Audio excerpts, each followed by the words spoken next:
A se spomnite legendarnega Volkswagenovega koncepta XL1? To je bil pravzaprav prototip, ki je imel nalogo doseči porabo 1 liter dizla na 100 prevoženih kilometrov. In to je dosegel predvsem po zaslugi odlične aerodinamike. Namreč količnik zračnega upora pri tem avtomobilu je bil le 0,189.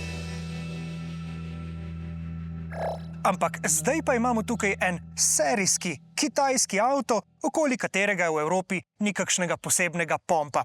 Ta kitajski avto gre za model Forting S7, ima količnik zračnega upora skoraj enak kot tisti Volkswagenov prototip. Namreč znaša samo 0,191. Smo pa pri navedbah teh številk mi malo zadržani, zato ker med kitajskimi proizvajalci trenutno vlada ogorčen boj in svoje mišice oni ponavadi kažejo predvsem s številkami. Pa naj gre za velikosti baterije, ekstremne dosege, moči elektromotorjev ali pa aerodinamične koeficiente.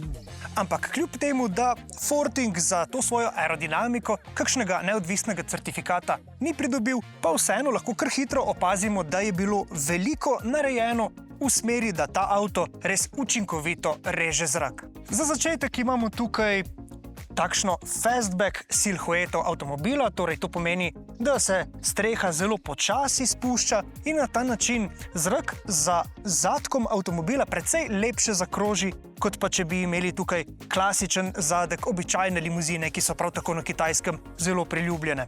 Pa naprimer imamo takšne potopne kljuke, ki se med vožnjo pospravijo, pa zaprta aerodinamična platišča, ki prav tako preprečujejo turbulentno vrtenje zraka tukaj okoli koles. Ne nazadnje pa imamo tudi povsem zaprto masko, ker električni avtomobili pač ne potrebujejo toliko dovoda zraka.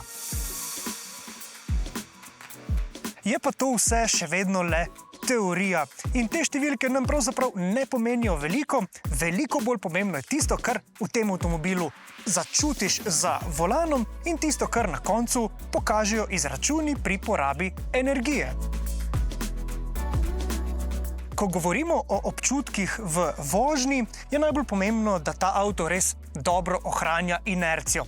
Torej, to velja takrat, ko jadramo. Recimo, izklopimo tisto samodejno rekuperacijo, torej, ko popustimo stopalko za pospeševanje, ta avto odlično ohranja hitrost. In večja kot ta hitrost je, bolj to občutimo.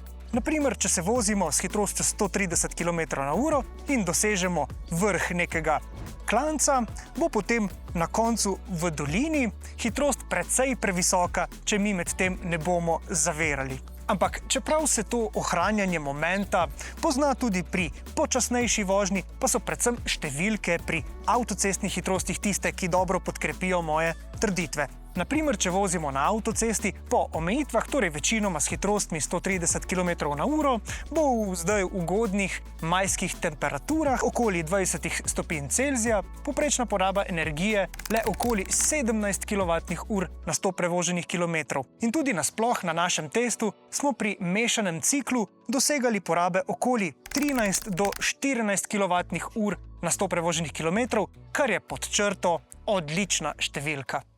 Torej, ali so to številko o rekordni aerodinamiki res izračunali Fortingovi inženirji ali pa so si jo izmislili v marketinškem modelku, nam je pravzaprav zato povsem vseeno.